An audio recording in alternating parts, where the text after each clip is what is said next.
This morning I was telling people about how these chapter 5, chapter 6, it was about Dagon. That's they were worshiping Dagon, the Philistines, just another one of their gods. And in 6, the Philistines actually took the tabernacle, the covenant of the Ark of the Covenant, and watch what goes on here in these chapters for the next 2 days. And it's real simple. There's nothing supernatural about me reading this. You know what the supernatural is, brothers and sisters? God's in control. How many times over the years have you heard Steve and me say that? Yeah. Relax. Many years ago, he even sent me a hat. Relax, God's in control. And I wear that hat in public. It's a good conversation piece because it reflects on Proverbs. But I pray that, where do I go? When you get to these chapters that are so short in verses, but the teaching is spot on. So let me pray a quick prayer. Father, give us ears to hear. Give me an utterance as I read your word this morning, because all scriptures for teaching, correcting, and training in righteousness. And thank you for the technology. Thank you that we can gather in the privacy of where we are, all of us. And we can be in one faith, one spirit, one accord. Chapter 5, as written, 1 Samuel. And the Philistines, I got to hit the record button. No, I did that already. And the Philistines took the Ark of the Covenant and brought it from Ebenezer unto Ashdod. When the Philistines took the Ark of God, they brought it into the house of Dagon. Now, when you read this, and it says, and set it by Dagon. So how crazy is this? You talk about throwing mud in the face of God. Well, we all know the top of the list is, I'm a jealous God. I shall have no other gods before me. And here the Philistines are bringing the Ark of the Covenant into their God's house. And, I've seen Christians, I've seen all kinds of people do crazy things. Me being a Christian and going in and out of people's homes. And that's why sometimes we got to be careful of real idolatry. In other words, bringing what other people worship as gods into our homes. Because sometimes people are just dumb. They don't know God, they're not serving God, and they follow every wind of doctrine. And I made that mistake when I was younger. I wasn't born again. And people got me interested in all the things. And we all know that even in the rock world, the musicians brought the New Age, and then they brought transcendental meditation into America. The Beatles did that. And that famous quote John Lennon did, that I'm greater than Jesus Christ. He put himself in a position of being a God. And we all know what happened. Someone blew him away, and I sit there and I look at the beginning of this 12-verse read today. I want to read this again. And the Philistines took the Ark of God, the most precious thing God's people had. But remember yesterday, they were overthrown by the Philistines. And it's because God's house was not in order. The priests were hirelings. And then Ichabod came into the situation. The glory of God is not in the building where people are assembling.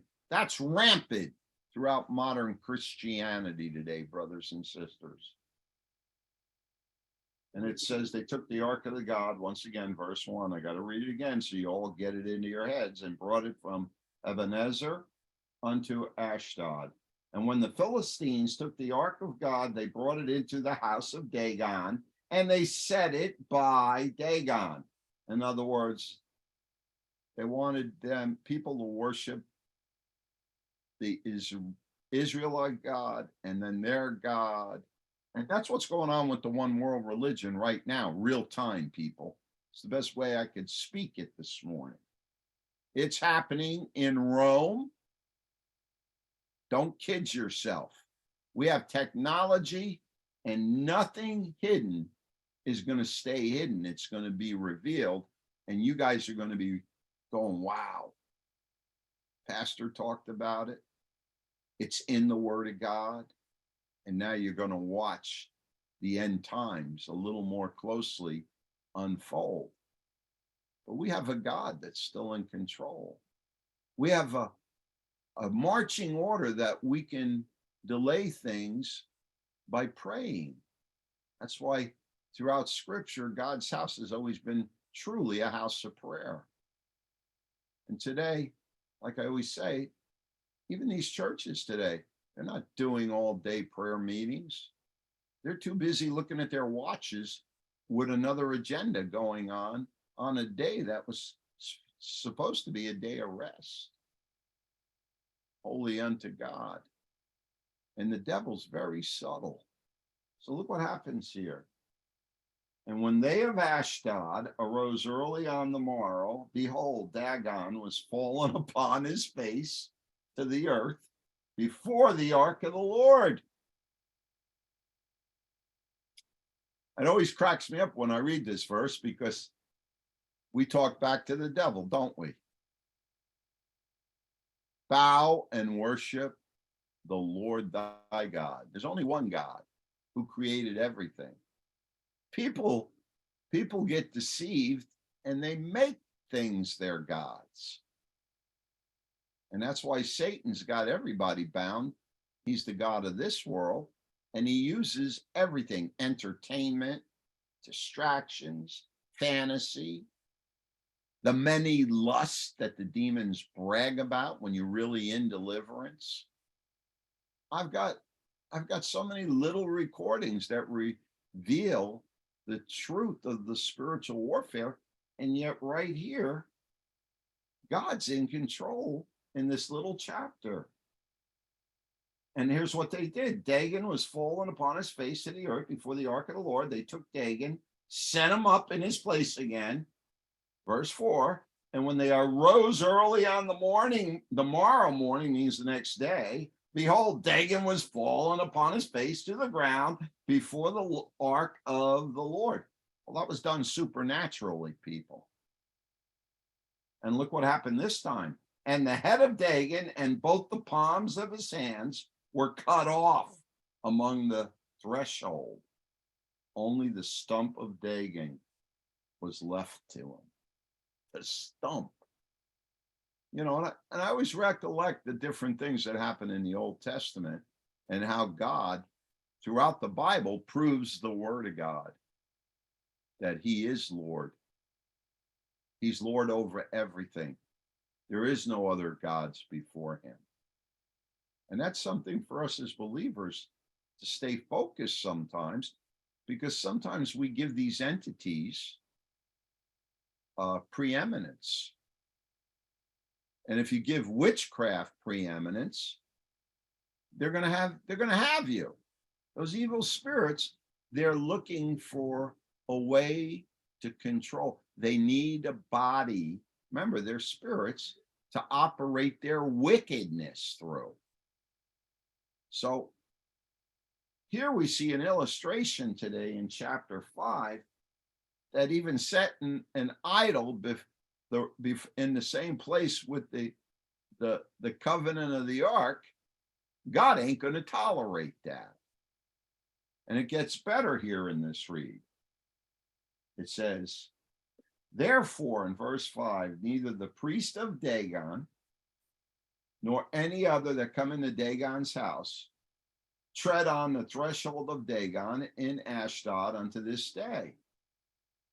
Now from 6, 7, and 8, Ashdod was afflicted. And listen to what God made happen in the supernatural. You know, people don't realize that God created every part, when he created man, he said it was good. That's why sin brings into our bodies sickness and disease. And the Bible talks about that throughout scriptures. But the hand of the Lord was heavy upon them of Ashdod. That means the people of the town. And he destroyed them and smote them with hemorrhoids. In other words, hemorrhoids in the private parts. And even Ashdod and the coasts thereof. And when the men of Ashdod saw that it was so, they said, the ark of the God of Israel shall not abide with us. They didn't want no part of Israel's God abiding in their city. For his hand is sore upon us. Now you're in the supernatural. Okay. And upon Dagon our God. Verse 8. They sent therefore and gathered all the lords, the commanders and chiefs of the Philistines unto them and said, what shall we do with the ark of the God of Israel? They were dumbfounded. They didn't want the problems that were coming with the actions they were involved in. And it says, they sent therefore, gathered the lords of the Philistines unto them, and what shall we do with the ark of the God of Israel? And they answered, let the ark of Israel be carried about unto Gath. So they were passing this ark of the covenant and carrying this tabernacle to other places. Remember, they took it as a trophy. It ended being a curse from God himself. The Israelites were smitten. If you go back and reread yesterday, okay? So what happens here? Let the ark of Israel be carried about unto Gath. They carried the ark of the God of Israel about thither, means they brought it over there to Gath. And now, just doing all this stuff in the enemy territory, God was mad. The wrath of God, which is going to come down on this world later on in our times. I mean, we're getting all the warnings are starting to happen throughout the earth. That's why people think we're getting raptured next week or real soon. But that's another teaching that's not real biblical. And listen what it says here. And it was so that after they carried it about, the hand of the Lord was against the city with very great destruction, and he smote. There we go. God's doing this in the supernatural. He's killing people. He smote the men of the city, both small and great, and they had hemorrhoids in their secret parts. A little more descriptive here. They're just sores. You can imagine being troubled that way. You got enough problems than to have hemorrhoids going on that are making you terribly. And that was done supernaturally by God. When you start realizing that God's in control, even in your lives today, brothers and sisters, whom God loves, he chastises. So when you're being a disobedient servant of God, you're going to suffer some consequences. And so it be that God's married to us when we're backsliding. So Ekron was next. And this is the closing of this chapter today. And I'll give you some spiritual commentary this morning. Therefore, they sent the ark of God to Ekron, and it came to pass as the ark of God came to Ekron, that the Ekronites cried out, saying, they brought about the ark of the God of Israel to us to stay us and our people. So they sent and gathered together all the lords again of the Philistines who were running that specific town, and said, send away the ark of the God of Israel and let it go again to his own place. that it slay us not. In other words, they didn't want to die for this ark of God. Everywhere it was going, it was bringing destruction. The wrath of God was coming down on the pagans who had many gods. You got to understand why it's so important to grip that there's only one God, and he's the creator of all things. I mean, I've seen it over and over again in my life. People walk in and bow down to Buddha. Chinese people give offerings to all kinds of gods in their Chinese restaurants. You know what my wife said to me? She says, I don't think we should eat in Chinese restaurants anymore.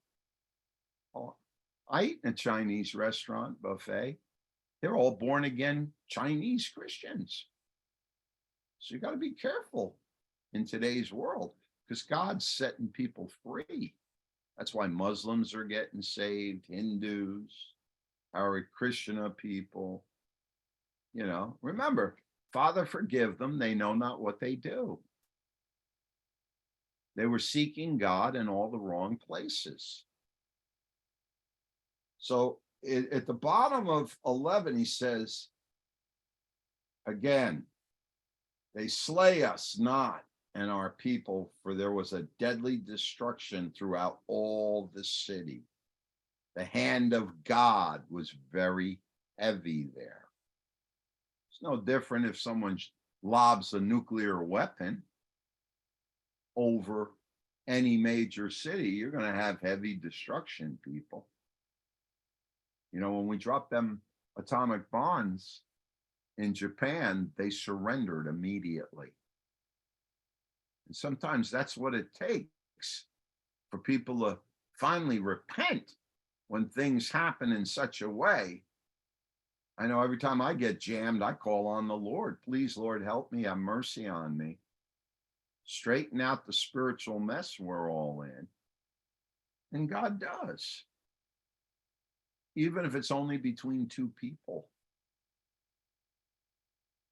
And in closing, and then the men that died, it says here, and the men that died not were smitten with the emerods and the cry of the city.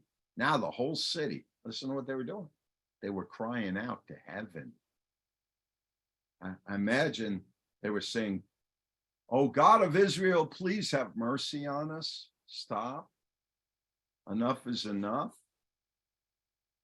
So that's my physical read in my heart in today's 12 verses here. And like I said, it carries over tomorrow. You know, in my one commentary, 5 and 6 ran together. In my Thomas Nelson short commentary, the glory of the Lord may have departed from Israel, but God was still in control and was able to defend his name. Soak on that one for a moment. When all else fails, the battle belongs to the Lord. Remember that. That's why we pray for people, because the battle belongs to the Lord. I don't care who's cursing you, who's doing this. Just deal with it. Give it over to God. Send it back to God. You know, that scripture, don't touch God's anointed. We're all anointed people. It's not just these characters that are fooling hundreds of thousands of Christians that are seeking signs and wonders. God's a spirit. Just have a personal relationship with the God that you say you serve. So God's more than able. You know, we sang that song the other day, God is able. He's more than able to defend his name. And you know why it's so important to understand this? Because you can be saved just by believing in Jesus's name, that he shed his blood to save you. Excuse me, that's the gospel. You can go round the merry-go-round many times, but when everything comes down to the final decision, if you believe in your heart, you've confessed him and you acknowledge him, you might not be perfect, but you're saved. if you get depressed, and I know a lot of Christians that are depressed, and there's no reason for that. They're not really reading their Bibles and doing what it says. Because the enemy seems to have captured the glory. See, every time a person says, "Whoa, witchcraft is attacking me, someone's cursing me," no, you're not rebuking it. You're not sending it back. You're not believing God said, "I give you individually power and authority over all the power of the enemy." The enemy has seemed to capture the glory. Because anytime you give preeminence to Satan and his camp, it's not greater is he that's in you. You're defeated already speaking it. And that's what gives the devil ground to have a part of you. God can reveal his glory even in a heathen temple. That's the spiritual here, brothers and sisters. And all false gods must fall before him. How much better it would have been for his glory to be revealed on the battlefield, but he could not give victory to disobedient people. And that's what happened with Eli's sons in yesterday's read. So, when God presents the word of God to all of us, he's got spiritual teaching here that I'd say 99% of the church is not taught. Because it's all about, I'm going to church, I'm giving a tithe, and then I'm going on with my day. And then the other, it used to be people would go to church a couple of times a week. Today, you're lucky to see them once every so many weeks. And then with the internet and Zoom, a lot of people don't even show up for physical church anymore because they've had enough with the way the churches are today. There's no difference between the church and the world, people. So he could not give victory to disobedient people. Okay, I covered that. It would only have encouraged them more in their sin. That's why we always have to preach repentance. We always have to warn brothers and sisters to quit giving the devil any preeminence. That means you're giving too much thought to something that God said, get behind these things. Amen. Instead of confessing their sin and trusting the God of Israel, the people of Philistia tried to get rid of the ark. When a great opportunity they were passing by. But then, would you want to trust the God of the defeated enemy? Israel was a poor witness to the other nations, so they rejected Israel's God. Now I'm going to go through the other comment in a moment. Put it here by me. Got to open it up because I got to be careful here because it's a double fold teaching in the commentary today. So I'm going to stick with the way the commentary rolled this morning to give you an idea. Okay, it says chapters 5 and 6 describe the experience of the Philistines with the captured Ark of the Covenant in their possession. They learned there was no merit in the Ark. It by no means was a good luck charm, because of the hand of the Lord was heavy upon them. That was in 1 Samuel chapter 5 today, verse 6. Their idol, Dagon, was toppled, broken. The men developed a strange illness, and many people died. It's almost like the plagues and the famines that are going to happen in the end times. Deadly destruction followed the ark wherever it was taken. God didn't care, because they were worshiping idols, and they were bringing the true God into these different cities. And because the Philistines were fearing what was going on when they saw what happened to Dagon. So they carried on a cart to a field. So it goes on, it says, when the Philistines captured the ark, they thought they had something good in their hands, but every time they set it up in the house of their God, the idol would fall over and over. Now, I want to submit something to all of us here. I don't think you will find in any commentary when the presence of the ark of the Lord is in the house of Dagon, caused the idol fall over and nothing was left but the stump. I believe this reveals God's sense of humor. God was revealing to the Philistines that their God was powerless in his presence. That's a great point. I think this shows that the Lord has a real sense of humor in doing this sort of thing, because it really annoyed the Philistines. They soon saw that there was no merit in it. In fact, it was a danger to them. You know, when I was reading this morning, it was good humor for me because, 12 verses is a hard read, but this made a lot of sense to my simple little thought pattern. Thinking these calamities might be coincidental, then they figured, we'll just send that ark to another city. And, maybe this is some freak thing just happening, but it continued. It said, I do not mean to be irreverent about everyone was passing the buck.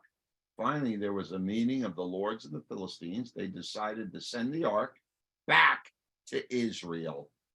They wanted nothing to do with it because it was doing nothing but bringing destruction upon them, even through hemorrhoids and some kind of sickness that was killing people.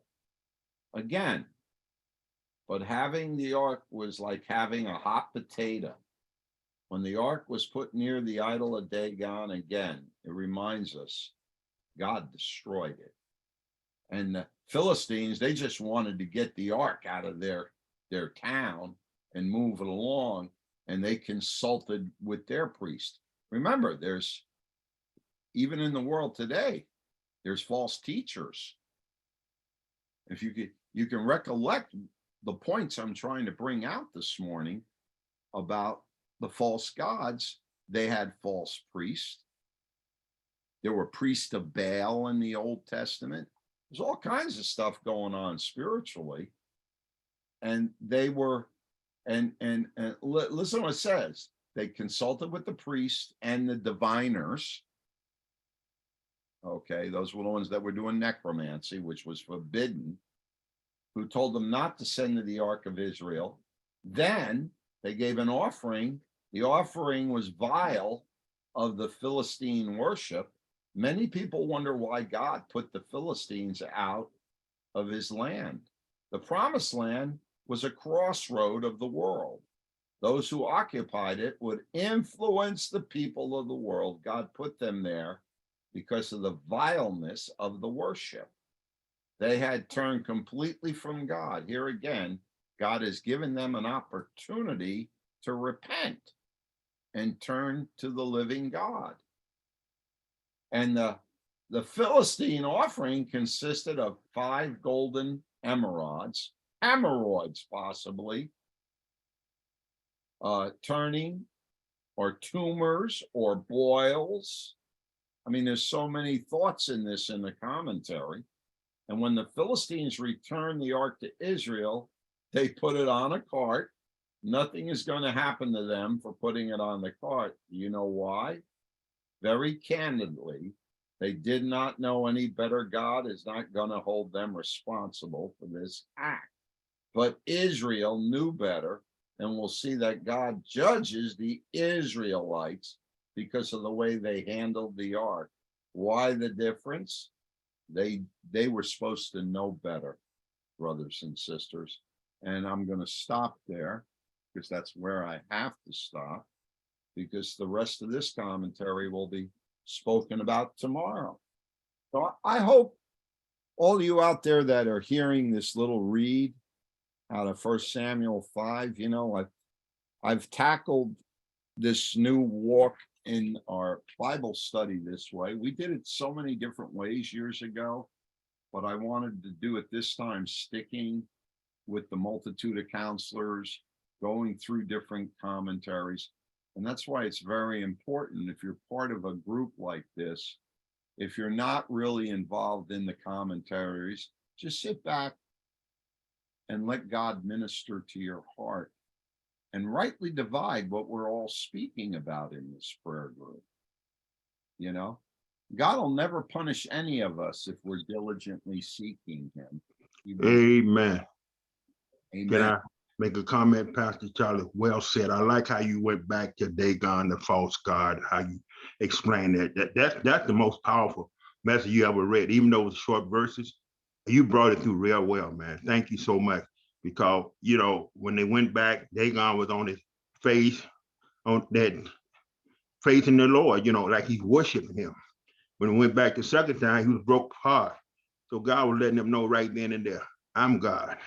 I don't care how you lock me away with anything, it's not going to stand before me. Yeah, every knee is going to bow. Every knee going to bow. So that was happening there. So that was a powerful read that you just did this morning. I like how you expound on it some more to let people know that you cannot serve God and serve the world. You have to let one go. You know, and that's why people don't even discern, Lord, Lord, didn't I cast out demons?